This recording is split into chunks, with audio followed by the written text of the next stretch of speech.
제2장 컴퓨팅 기계에 대해서 수업을 하도록 할게요. 그래서 지난 시간에 기계라는 것에 대해서 우리가 얘기를 했었는데, 아무리 생각해도 제가 생각할 때는 근대에 있어서 기계의 등장이 그 가져온 역사적인 의미가 어떤 것보다도 제일 큰 것 같아요. 이 기계라는 것 자체가.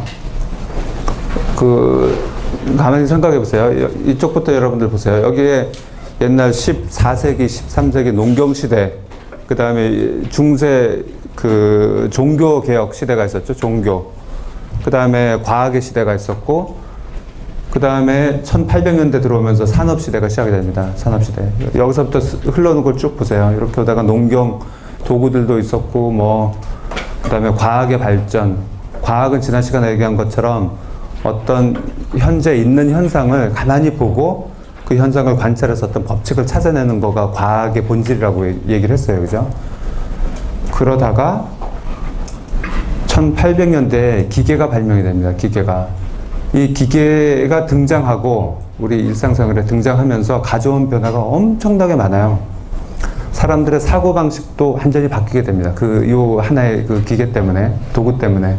그래서 거기에 대한 얘기가 챕터 2장에 대한 그 얘기들입니다. 가만히 이 내용을 보시면은 근대사에 있어서 가장 큰 변화를 가져온 것은 아마 산업혁명이며, 산업혁명을 이야기할 때 우리가 예를 드는 것이 기계예요, 기계.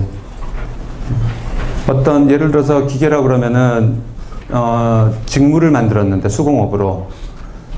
그 기계는 작은 단위의 작업들을 순서대로 진행할 수 있는, 그래서 반복적으로 자동으로 그 작업들을 진행할 수 있는 도구죠. 도구. 다시 얘기하면은, 잘 보세요. 어떤 일을 하는 것을, 사람이 일을 하는 것을 가만히 보고 그 일을 하나하나 작은 단위들로 분해를 해서 그 분해된 단위들을 자동화할 수 있는 형태로 바꿔서 실제로 만들어낸 것이 기계거든요. 그거를 잘 생각해 보세요. 사람의 행동 자체를, 사람의 어떤 노동 자체를 분해한다는 거. 분해해서 그걸 자동화할 수 있다는 아이디어가 굉장히 놀라운 아이디어예요. 책의 뒤에 보면은 요 그림을 제가 하나 집어넣었는데, 이게 1880년에 발명이 돼서 1881년에 특허가 나온 건데, 담배를 만드는 기계예요. 담배를 만드는 기계. 옛날에 담배를 보세요. 담배를 손에다가 놓고 담뱃잎을 따서 말려서 손바닥이나 허벅지에 놓고 말았죠. 말아가지고 걸련을 만드는 거예요. 시가를. 그렇죠? 근데 그 과정들을 보니까 똑같은 작업을 계속 하니까 어떤 사람이 조고 다음에 조고하고 조고 다음에 조고하고 조고 다음에 조고 하는데, 그걸 할 수 있는 것들을 차례대로 자동으로 계속 반복하는 기계를 만들어야 되겠다라고 만든 거가 이거예요. 굉장히 복잡하긴 하죠. 1800년대이기 때문에 전기가 없을 때 기계식으로만 돌아가는 거죠. 전기 없이. 그게 기계거든요. 다시 한번 얘기하면은 분해해서 자동으로 반복하는 거의 본질이 기계라는 거야. 그리고 그 대상들은 주로 어떤 것들이었냐면은 사람의 육체적 노동 과정을 기계로 만드는 노력들을 했었어요. 그래서 기계의 등장은 뭐냐면은 인간의 육체적인 노동을 해방시켜주기 위한 시작이에요. 그 전에는 인간의 육체의 노동들에 대한 고민이 없었는데 기계가 등장하면서, 그러면 기계를 만들기 위해서 해야 되는 게 뭐냐면은 인간을 관찰하는 거죠. 저 인간이 우리가 어떻게 육체 노동을 하는지를 잘 분석을 해야 되는 거죠. 여기서부터 지난 시간에 얘기한 것처럼 인간이 세상의 중심으로 들어오게 되는 겁니다. 인간이. 그리고 인간을 분석하기 시작합니다. 인간을 관찰하기 시작하고요. 그 과정에서 그럼 기계를 만드니까 짧은 시간에 자동으로 계속 반복하니까 굉장히 짧은 시간에 많은 물건들이 나오겠죠. 그래서 그 결과가 뭐냐면은 표준화된 똑같은 물건이 나온다는 거. 기계로 똑같은 물건이 나오니까, 그죠? 표준화된 똑같은 물건을 대량 생산한다는 거. 짧은 시간에 굉장히 많이 나오는 거죠. 그 과정에서 효율성, 비용이라든가 시간과 노력이 굉장히 강조되고 비용이 낮아지는 그런 현상이 이제 나오게 됩니다. 자, 잘 보세요. 기계가 등장하면서 인간을 관찰하게 되고 인간이 세상의 중심에 들어오게 되고, 그 과정에서 표준화, 대량 생산, 효율성, 이런 가치가 사람들의 사고에 들어오기 시작한다는 거죠. 세상을 바꾸기 시작해요. 이런 사고방식 자체가. 그래서 그러한 효율성과 획일화된, 표준화된 대량 생산의 가치는 그 이전 시절에 배고프고 무엇이든지 부족했고 육체적 노동이 고통스러웠던 육체적 노동을 해소시키고 그 다음에 토지와 농업 중심의 사회에서 산업사회로 변화하는 과정에 커다란 역할을 하게 되죠. 그 과정에서 무슨 일들이 벌어지냐면은 부와 권력의 재분배, 시민사회 등장 이런 것들이 또 나타나게 됩니다. 놀랍죠, 그죠? 그 기계라는 것 자체 하나 등장이 어떻게 부와 권력의 재분배, 그 다음에 시민사회 등장, 그 다음에 역사의 방향을 바꾸는 그 계기를 계속 만들고 있는 거예요. 옛날에 부와 권력을 누가 가지고 있었냐면은 땅을 가지고 있는 사람들이었거든요. 영주들, 땅을 가지고 있는 사람들. 근데 대량 생산하고 자본이 나오면서 공장과 기계와 기술을 가지고 있는 사람들이 부와 권력을 가지게 됩니다. 미국 같은 경우를 보면은 그 남북전쟁 이전에는 목화밭을 가지고 있던 남부의 그 토지주들이었죠. 땅을 가지고 있던 사람들. 산업사회가 시작되면서 그 다음 재벌들이 어떤 재벌들이었냐면은 스티븐 같은 그 철도를 가지고 있었던 사람들이었어요. 그 다음 재벌들이 어떤 사람들이었냐면은 통신 가지고 있었던 벨 같은 사람들. 그죠? 그렇게 어떤 그 기술의 등장이 사회를 변화시키고 사회를 혁신을 시키는 그런 거를 우리가 볼 수가 있습니다. 반면에 부작용이라고 얘기하면은 에너지가 고갈되고 공해 문제, 인간성 상실, 게다가 가장 문제가 옛날에 그러면 땅을 가지고 있는 사람들만 부와 권력을 가지고 있어가지고 그게 재분배가 됐다고 했는데 이제는 기술과 자본을 가지고 있는 사람들만 부를 독점을 하는 그런 현상이 또 나타나게 되죠. 게다가 과도한 경쟁 체제가 이때부터 나오게 됩니다. 이런 부작용들. 과도한 경쟁 체제가 나타나게 되죠. 왜 그러면은 빨리 생산해서 빨리 효율을 낮추고 그래야지 내가 돈을 벌 수 있기 때문에. 효율이라는 거는 임금을 적게 주고 시간을 적게 들고 빨리 만들어야 되는 거잖아요. 그래서 그런 가치들이 생기게 되죠. 그래서 이러한 기계의 등장은 결국 사람들의 사고방식을 바꿔놓고 되는데 이런 사고방식을 바꾼 것 중에 얘가 지난 시간에 얘기한 것처럼 칠판의 등장, 그 다음에 학교 현장에서의 사지현다형 시험 방식, 이것도 전형적인 산업시대의 사고방식의 결과라고 얘기를 할 수가 있어요. 왜? 대량 생산이니까. 그죠? 칠판을 통해 가지고 한꺼번에 학생들을 모아놓고 대량 생산을 하잖아요. 대량으로 한꺼번에 가지고 얼마나 효율적이에요. 1시간 안에 다 끝내니까 100명, 1000명을 가르칠 수 있으니까. 일러닝이라는 것도 그 가치의 연장선상에 있어요. 사지선다형 시험도 일일이 만나가지고 사실은 면담해서 관찰해서 이 학생을 평가해야 되는데 효율성을 따지니까 대량 생산 생각이라는 생각 때문에 사지선다형 그 4개를 만들어 놓고 그 중에 골라가지고 학생들을 평가하려고 하는 거죠. 그죠? 전형적인 산업시대 사고방식이죠. 기계적인 사고방식이죠. 어쨌든, 그게 이제 뭐 지금 얘기가 약간 딴 데로 빠졌지만 기계의 등장이 인류의 역사에 미친 영향은 엄청나게 크다라는 거예요. 그래서 아까 보여준 담배를 마는 기계, 그걸 얘기했고, 그걸 보세요. 말린 담배잎을 종이로 말아서 길게 만드는 과정을 분석해서 작은 작업 단위로 분해를 하고 그 작업 단위들을 순서대로 진행하는 작업 절차를 만들고 그것에 따라 그것을 그대로 수행하는 물리적 기계를 만드는 과정. 요것이 산업시대의 기계가 만들어지는 과정이에요. 3가지입니다. 다시 보세요. 사람들이 작업하는 과정을 보고 분해하고 그 분해한 조각들을 다시 재구성하고 자동화할 수 있는 형태로 재구성하고 그 형태를 실제로 물리적 기계에서 수행을 하는 거. 그 3가지가 그 산업시대의 기계죠. 그리고 그것들은 인간의 육체적 한계를 극복해 주는 노력을 했었고요. 육체적 작업 중에서 사실 단순 반복 작업이죠. 단순 반복 작업. 계속 똑같은 일을 반복해서 하는 것들은 그렇게 해줄 수 있겠다. 그래서 기계는 본질적으로 자동화, 오토메이션이라는 특성을 가지고 있어요. 오토메이션을 하려면은 아까 얘기한 것처럼 그 문제 자체를 추상화해서 추상한 다음에 분해를 하죠. 잘게 쪼개서 분해를 해서 분해한 것을 다시 절차 형태로 재구성을 해서 수행을 하는 거죠. 그러면은 자동화를 할 수 있는 형태로 바뀌게 되는 겁니다. 바뀌게 되는 거. 세상에 여러분들 주변에 있는 모든 기계들이 그런 식으로 만들어진 것들이에요. 그런 식으로. 예를 들면은 밥솥, 전기밥솥이요. 전기밥솥도 기계죠. 밥하는 기계잖아요. 그죠? 전기밥솥 말고 그냥 솥으로 밥 해본 적 있는 사람 손 들어보세요. 네. 없어요? 다른 사람들은? 전기밥솥으로도 밥을 해본 적이 없는 사람 손 들어보세요. 저 전기밥솥은요, 제가 대학교 때, 대학 졸업하고인가 그때 처음으로 나왔어요.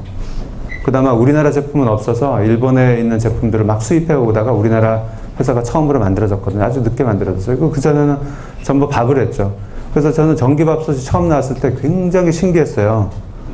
사람이 하는 밥을 어떻게 만들었을까? 어떻게 기계로 만들까? 그것도 뭐 질게도 할 수 있고 안 질게도 할 수 있고 뭐 잡곡밥도 할 수 있고 다 다양하잖아요. 그죠? 밥 만들 때는 거기에 따라서 굉장히 고도의 기술과 지식이 필요하거든요. 그것도 마찬가지예요. 엄마들이 밥하는 과정을 잘 관찰해서 어느 정도 불세기를 하고 몇 분 동안 저거를 달구고 이거를 꽉 그대로 관찰을 해서 그걸 그대로 정량화 시켜서 만든 거예요. 저거 저기 기계로 만든 거예요. 그 기계가 그 일을 그대로 해주는 거죠. 그래서 여러분들이 밥을 안 해봤으니까 라면 끓이는 거, 라면은 끓여봤죠, 그죠? 라면 끓이는 기계를 만들었다고 한번 해보세요. 여러분 만들 수 있어요. 그럼 인간의 육체적 노동, 라면을 끓이는 그 힘든 육체적 노동을 관찰해서 분해해서 그대로 서술만 하면은 여러분들 라면 끓이는 기계를 만들 수가 있거든요. 여러분들 퀴즈 종이에다가 한번 적어보세요. 그 노동의 과정을 추상화해서 분해해서 절차로 다시 한번 적어보세요. 그래서 그대로만 하면 라면이 끓여지는지 봅시다. 계속 적을 수는 없으니까. 여러분들 오늘 한 서너 가지를 볼 거니까 적은 거 밑에 또 줄을 쭉 그세요. 그 다음 거 구분할 수가 있게요. 누구를 거를 한번 같이 볼까? 부담 갖지 마세요. 그냥 같이 보기만 하는 거니까. 오늘 9월 10일이죠, 그죠? 9월 10일이니까 91번. 91번이 오인종. 한번 저거 한정수. 저거 좀 가져와.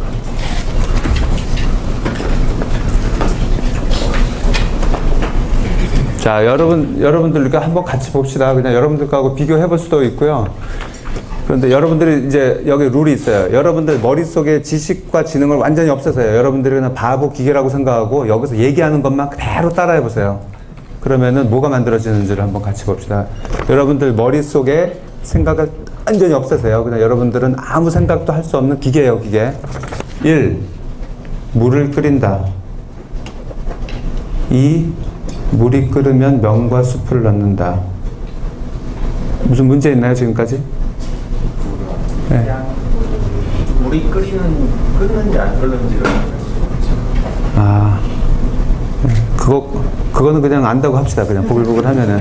근데 조금 전에 한 학생처럼 물을 넣는 게 빠졌고 물을 어느 정도 넣는 게 빠졌어요. 물이 이건 들어있다고 가정을 하는 거죠. 그래서 물을 넣어야 되는데 물을 얼마큼 넣어야 되는지가 라면 끓이는데 가장 중요한 요소인데 그 중요한 요소가 빠진 거죠. 3. 개인의 취향에 따라 김치, 파, 계란 같은 재료를 넣는 옵션 수행 사항을 넣는다. 이거 굉장히 기계가 못 따라해요. 그죠? 기계 못 따라해요. 개인의 취향에 따라서라는. 아니다. 옵션 수행 사항을 넣는다라고 했구나. 그러니까 개인이 선택을 하게 한다라는 의미니까 따라하면 되죠. 면과 수프를 넣고 아까 면과 수프 넣었잖아, 2에서. 근데 4에서 면과 수프를 또 넣어요. 그죠? 그렇죠? 그 다음에 4분이 지나면 끓이는 것을 멈춘다. 4분이 지나면 끓이는 것을 멈춘다가 문제 있나요, 여기서? 그럼 끝인가요? 라면이 끝나는 건가? 네, 뭐, 하여튼, 그렇게 나쁘진 않아요, 지금 거가. 순서에 따라서 다른 것들이 나올 수도 있어요. 라면 수프를 먼저 넣을 수도 있고, 제일 마지막에 넣을 수도 있고요, 그죠? 뭐 여러 가지, 이제 상황들이 있죠. 이 간단한 예에서 여러분들이 느낄 수 있는 거는, 절차대로 분해해서 자동화할 수 있는 형태로 만드는 과정들을 여러분들이 이제 지금 보고 있는 거예요. 산업시대가 한 100년 정도 지속됐거든요. 100년 정도 지속되면서 인간의 사고방식은 이런 분해와 절차, 재조합을 통한 문제 해결 방식에 익숙해져 갑니다. 사람들이. 세대가 지나면서. 그렇게 산업시대가 한 100년 정도 성숙되면서 사람들은 또 다른 기계를 생각하게 됐는데 그 기계가 뭐냐면은 인간의 육체적 한계가 아닌 정신적 한계, 즉 인간의 정신적 작업을 대신해주는 기계의 필요성을 느끼게 됩니다.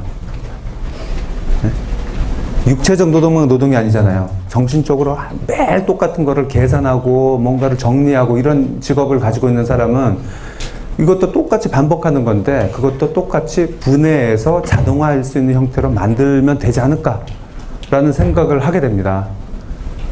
그러면은 그 해결 방법은 똑같이 인간의 정신적 작업을 추상화하고 분해하여 재구성함으로써 자동화하고자 하였다.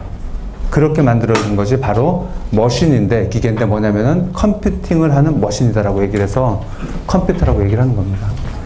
그래서 제가 컴퓨팅 머신, 컴퓨터를 얘기하기 위해서 아까의 산업시대의 기계를 얘기를 한 거예요. 본질은 똑같은 거예요. 분해해서 자동화할 수 있는 형태를 만드는 거예요. 그렇죠? 소프트웨어는 기계예요.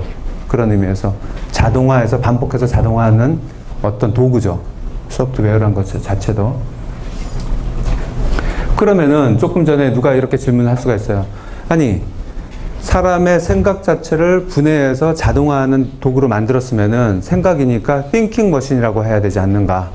왜 컴퓨팅 머신이라고 하는가 하는 거죠.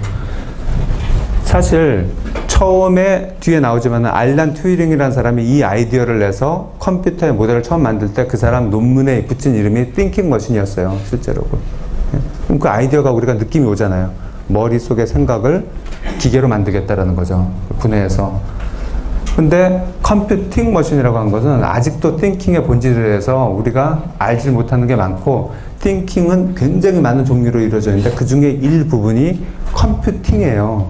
컴퓨팅은 계산하는 거고 반복과 절차를 가지고 자동화할 수 있는 형태의 그거를 컴퓨팅 한다고 그러거든요. 그래서 거기에 한정 지어서 얘기를 시작을 해서 컴퓨팅 머신이라고 얘기를 하고 있습니다. 컴퓨팅에 대한 정의를 위키피디아에서 찾아보면 뭐라고 나오냐면은 이렇게 나오죠. The fundamental question이고 뭐에 대한 거는 underlying all computing. 컴퓨팅에 대한 기본적인 우리가 가지고 있는 생각과 의미는 뭐냐면은 what can be automated예요. 뭐가 자동화될 수 있는데, 뭐가 우리의 어떤 thinking 중에서 고차원적인 사고는 뭐가 있을까요? 예를 들어서 사랑 뭐 이런 거요. 자동화할 수 있나요? 아, 그건 아니구나. 그러면은 자동화할 수 있는 거가 뭘까? 우리가 생각하는 것 중에서 자동화할 수 있는 거가, 그게 컴퓨팅의 대상이라는 거예요. 그게 자동화할 수 있는 거. 뭐까지 컴퓨팅을 할 수가 있을 것 같아요? 뭘 자동화할 수 있을까요? 여러분들이 필기체 인식을 하잖아요. 우리가 글을 쓰면 알죠. 그거 자동화할 수 있나요? 자동화할 수 있어요. 그럼 그러면은 또 뭐 어떤 거는 자동화할 수 없고 이런 문제들이 있죠. 그래서 실제적으로 뒤에서 보면은 그 이슈에 대해서 얘기합니다. 또 하나의 이슈는 우리 인간의 정신적 활동 중에서 어떤 것이 컴퓨팅 모델을 만들어줄 수 있으며 어떤 것이 만들어줄 수 없는가에 대한 근본적인 질문.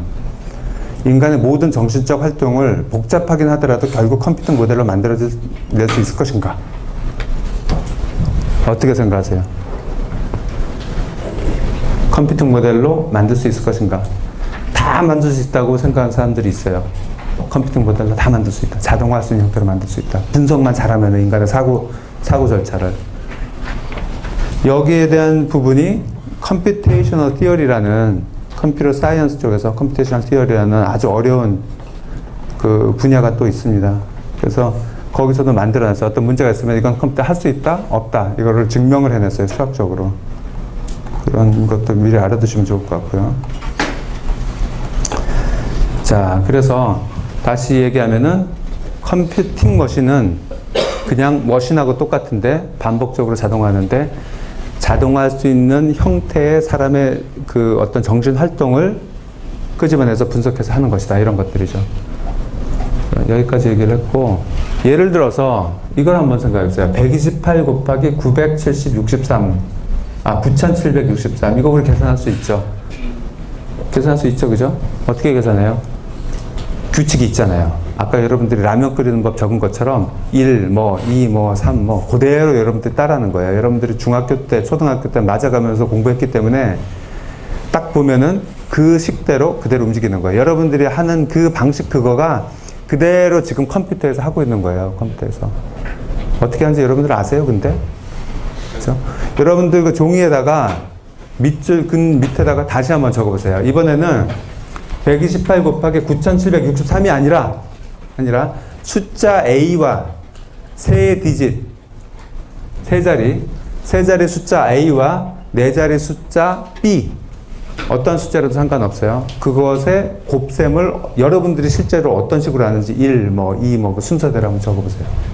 그러니까 예로 풀지 말고요. 일반화 시키세요. 일반화. 숫자 A와 숫자 B로 하고, 그러면 숫자 A가 제가 3디짓이라고 그랬잖아요. 그러면은 이렇게 할 수가 있겠죠. 3디짓이니까 세 자리니까 A1, A2, A3 이렇게 그렇게 정의를 할 수가 있겠죠. 그죠? B는 B1, B2, B3, B4 이렇게 해가지고 곱셈을 어떻게 할까? 예.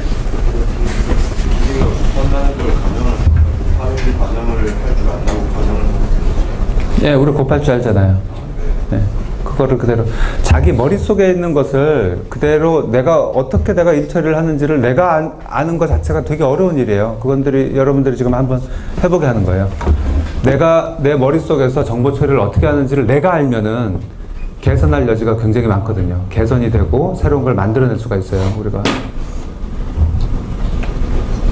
근데 이 간단한 것도 알아내기가 힘들잖아요, 지금. 나는 할 수 있는데 내가 왜 어떻게 이걸 하고 있는지를 알아내기가 참 힘든 일이에요, 사실.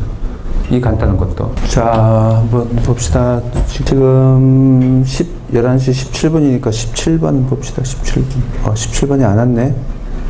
그럼 16번. A1, A2, A3 곱하기 B1, B2, B3, B4 했어요. 자, 바보라고 생각하고 여러분들 아무 생각을 하지 마세요. 따라만 해보세요. 숫자 A와 B를 세로로 배열한다. 세로로 배열했어요. 그래서 A1, 2, 3, B1, 2, 3. B1, 2, 3다. 이렇게 배열했어요. 2. 세로로 배열했을 때 밑에 있는 숫자의 1의 자릿수와 위에 있는 숫자의 1의 자릿수를 곱한다. 곱하는 걸 어떻게 하냐라는 거였거든요.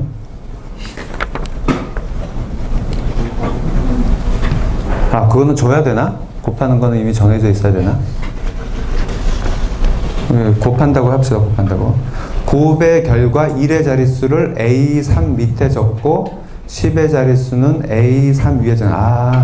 이 학생은 우리가 숫자를 927 곱하기 1024 하면은 이렇게 해서 그대로 적는 거 있죠?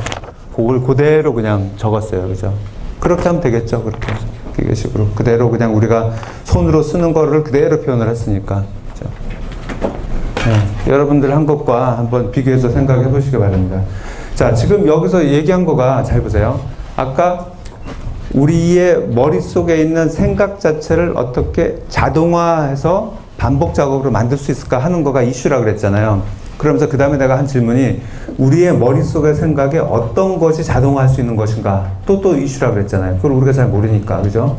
제일 처음에 자동화했던 것들은, 그러니까 1900년대 초에 컴퓨터 나올 때 자동으로 했던 것들은 뭐냐면은 다 이런 숫자의 계산이었어요. 숫자의 계산들. 숫자의 계산들은 자동화하기가 쉽죠. 그래서 반복해서 할 수 있으니까. 그 다음에 나온 것들이 뭐냐면은 숫자 이외의 정보들로 넘어갑니다. 문자, 이미지, 이런 것들로 넘어가죠. 그래서 이미지에 와서는 자동화할 수 있는 영역이 이미지 처리에서 이미지를 우리가 주면은 어느 것이 사람이고 어느 것이 탱크고 어느 것이 비행기고 그것까지 인식을 하는, 자동으로 인식하는 것까지 왔어요. 그 다음에 필기체 인식 같은 경우도 우리가 휘갈려서 써도 저것은 어떤 글자인지를 자동으로 인식하는 단계까지 왔어요. 지문 같은 것도 인식하는 단계까지 왔고요. 그래서 계산을 넘어서 많은 쪽으로 이제 영역을 넘어가죠. 자동화할 수 있는 형태가. 최근에는 어디까지 왔냐면요. 자동화를 결코 할 수 없을 거라고 생각했었던 사람의 감정 상태까지 자동화해서 판단하는 작업까지 왔어요, 지금요. 그래서 뭐 감정 정보라고 그러는데, 감정 정보를 처음에 체크를 할 때는 어떻게 했냐면은 여기 손, 피부에다가 센서를 붙여서 맥박, 그 다음에 땀이 나는 거 있거든요. 땀 나는 거, 체온, 이런 걸 체크해서 제가 무슨 기분일 거다, 제가 열받았구나, 이런 것들을 알아내는 데서부터 시작을 했어요. 그러다가 그 다음에 넘어오는 것들은 뇌에다가 ERP를 붙이죠. 머리에다가. 붙여가지고 뇌에서 나오는 파를, 프리퀀스를 체크를 합니다. 우리들이 알고 있는 알파파, 베타파, 감마파 이런 것들 있잖아요. 알파, 베타가 감마가 어느 정도 나오는를 체크해서 제가 지금 무슨 생각을 하고 있구나, 딴 생각을 하고 있구나, 집중을 하고 있구나, 그것까지 체크하게 됐고, 최근에는 얼굴 표정 인식기가 만들어지고 있는데, 사람이 얼굴 표정을 보고 카메라 앞에서 날 보는 거죠. 보고 아, 저 사람이 지금 기분이 어떻구나, 무슨 생각을 하고 있구나를 알 수가 있게 되는 거예요. 여러분들도 알 거예요. 여러분들 뭐 학생들 과외도 해봤을 거예요, 그죠? 초중고등학교 과외들 해보고 친구들도 해봤겠지만, 저는 이제 학생들 많이 가르치다 보니까 학생의 얼굴 표정을 보면은, 내가 이렇게 뭔가를 가르치잖아요. 그럼 학생이 날 보면서 이렇게 하잖아요. 그게 진짜 제가 이해를 하고 있는지, 아니면은 잘 모르는데 미안하니까 이해하는 것처럼 나한테 이렇게 표정을 해주는 건지, 그 다음에 관심이 없이 딴 생각을 하면서 표정만 이러고 있는 건지, 또는 예의상 그냥 이렇게 쳐다봐주고 있는 건지, 그거를 알 수가 있어요. 근데 그거를 내가 알 수 있는 방법은 얼굴 표정의 근육의 움직임들밖에 없거든요. 그거를 최근에 그대로 프로그램으로 자동화하는 프로그램을 만들었어요, 사람들이요. 만들어서 일러닝 시스템 같은 경우는 원격으로 할 때 원격으로 나오는 카메라 있잖아요. 그 학생의 카메라. 그걸 보고 이 학생이 지금 내 말을 알아듣고 있는지 못 알아듣고 있는지를 파악하는 프로그램이 나왔거든요. 그러니까 이제는 그 정도까지 나왔어요. 자동화하는 거죠. 그래서 컴퓨터 소프트웨어, 컴퓨터 프로그램, 컴퓨터의 본질은 사람의 생각에 어떤 것을 자동화할 수 있을 것인가 라는 거가 사실 본질이에요. 그리고 자동화하는 방법들은 아까도 얘기한 것처럼, 아까 산업시대 기계처럼 잘 관찰해서 어떤 거를 분해해서 자동화시킬 수 있을 것인가, 그거가 본질이고요. 그래서 결국은 컴퓨터를 한다는 거는 사람의 생각과 사람의 뇌를 잘 관찰하는 일부터 시작을 해야 되는 거예요. 도대체 어떻게 저렇게 할까? 저 사람 왜 저렇게 생각을 할까? 나는 어떻게 생각하지? 이런 것들요. 그래서 결국은 사람의 생각이 본질이다라는 얘기를 여기서 하고 있습니다.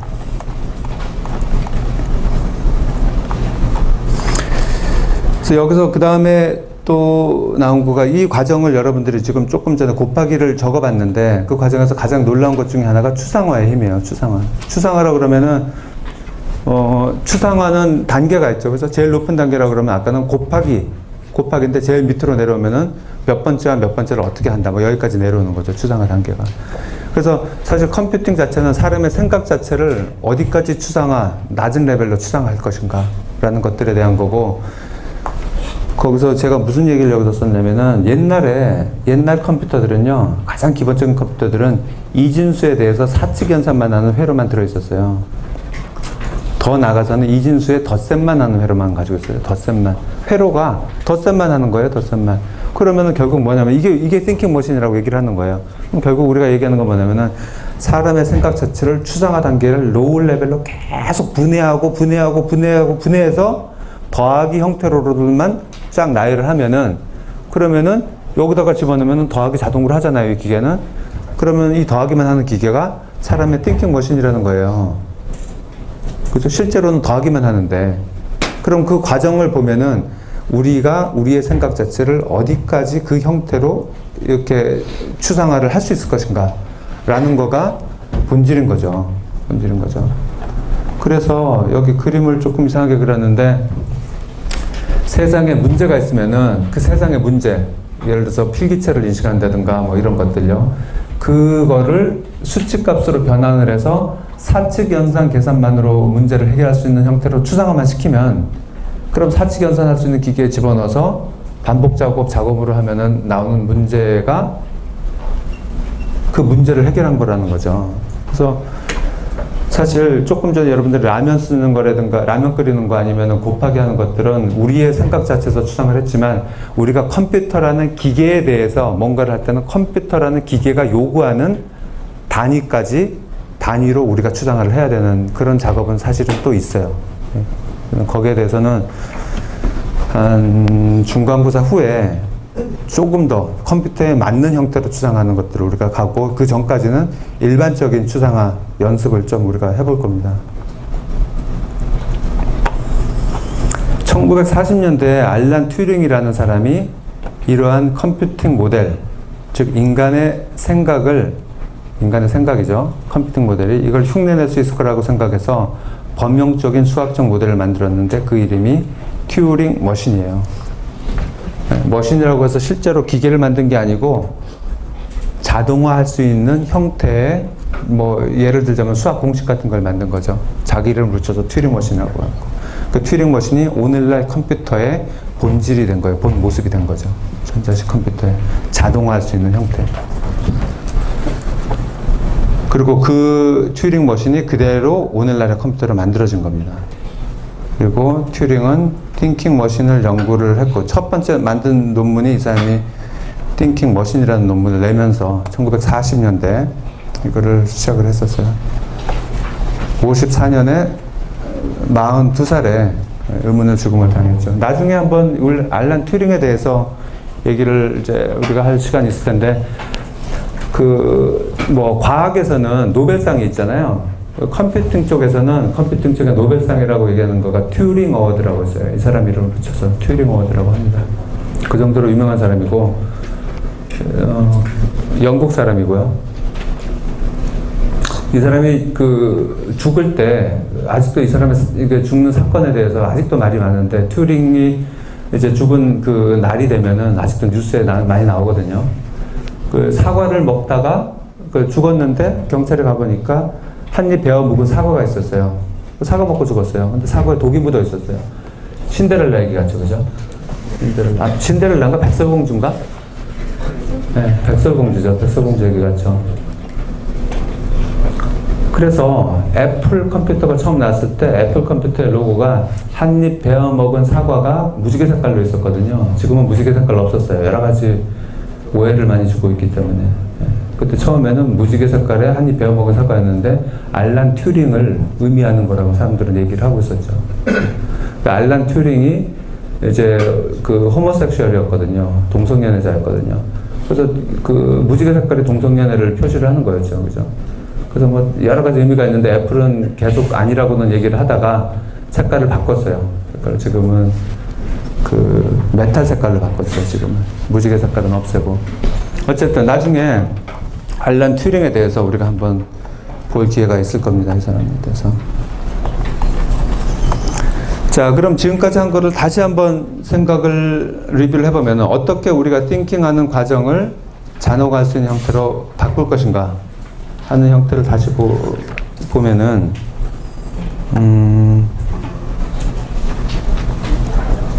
문제가 있으면은 우리가 생각을 해서 문제를 해결하는데 결국 무슨 형태를 쓰냐면요. IPO 형태라는 걸 씁니다. Input, Process, Output이요. 이게 가장 기본적인 거예요.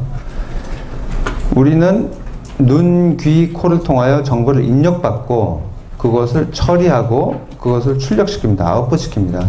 예를 들어서 우리가 필기체 문자를 인식한다고 하면은 필기체 문자를 인식한다고 하면은 무엇이 인풋으로 들어와야 되는지 그 다음에 그 인풋 들어온 걸 가지고 내가 어떤 프로세스를 해야 되는지 그러면은 어떤 아웃풋이 나가는지를 분해를 하는 거죠.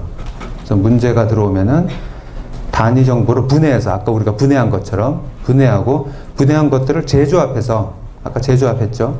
재조합해서 내오면은 그게 문제가 해결된 거예요. 그게. 그리고 이러한 컴퓨팅 모델, 알고리즘 이런 것들은 실제적으로 좀 정리해서 얘기하면은 input, processing, output. 프로세싱은 소프트웨어나 뭐 하드웨어에서 구현이 되죠. 그래서 이걸 IPO 방식이라고 얘기합니다. IPO 방식. 그래서 우리가 이제부터 이제 다음에 연습할 것들인데 어떤 문제를 우리가 해결해야 되다 그러면 인풋이 뭐가 들어야 되고 그걸 어떻게 처리하고 아웃풋은 뭐고 이렇게 정리부터 시작을 하게 됩니다. 지난 시간에 얘기한 것처럼 필기체 인식을 하겠다. 뭐가 인풋으로 들어와야 되죠? 필기체 인식을 내가 하잖아요. 나 잘 하잖아요. 그죠? 필기체 인식. 왜 그것을 가라고 내가 읽는가? 어떤 정보 때문에 내가 가라고 읽는 거죠? 그렇죠? 그런 것들이에요.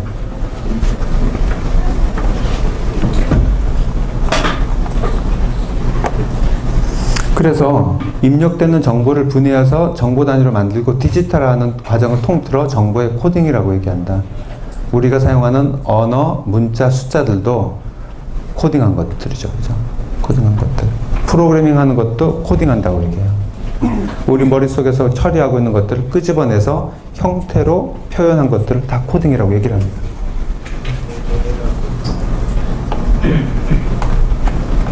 질문 있어요? 지금까지 한 것에 대해서?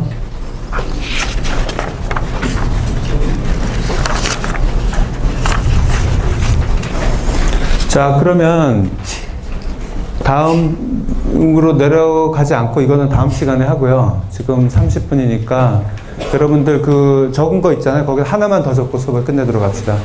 오늘 한 것의 정리. 컴퓨팅 머신에 대해서 여러분들이 정리를 한번 해보세요. 지금까지 저한테 들은 내용을 정리를 하는 거예요. 컴퓨팅 머신. 컴퓨팅 머신을 한꺼번에 정의해도 되고, 컴퓨팅이 뭔지에 대해서 정의하고, 머신에 대해서 따로 정의하고, 그 다음에 그걸 두 개를 합쳐서 여러분들이 정의를 해도 됩니다. 정의를 다 했으면은 앞에 조교 선생님한테 제출하고 가시면 돼요. 다음 시간에 봅시다. 그리고.